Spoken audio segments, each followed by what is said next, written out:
Although agreeing with Lilienthal's idea of practice, the Wrights saw that his method of balance and control by shifting his body weight was inadequate.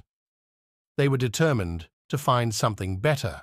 On the basis of observation, Wilbur concluded that birds changed the angle of the ends of their wings to make their bodies roll right or left. The brothers decided this would also be a good way for a flying machine to turn, to bank or lean into the turn just like a bird, and just like a person riding a bicycle, an experience with which they were thoroughly familiar.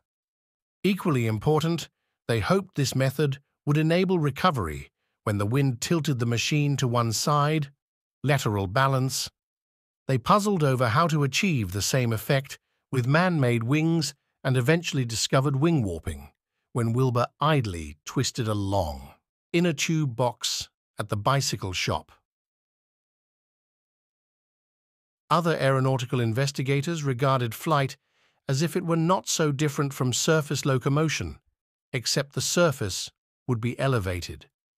They thought in terms of a ship's rudder for steering, while the flying machine remained essentially level in the air, as did a train or an automobile or a ship at the surface.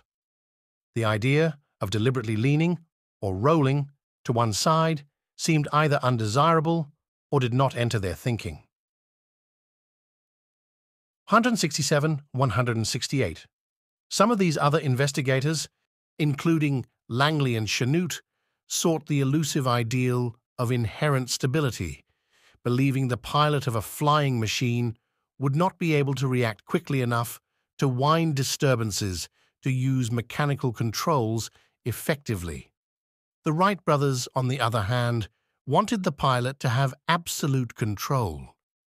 168-169. For that reason, their early designs made no concessions toward built-in stability, such as dihedral wings.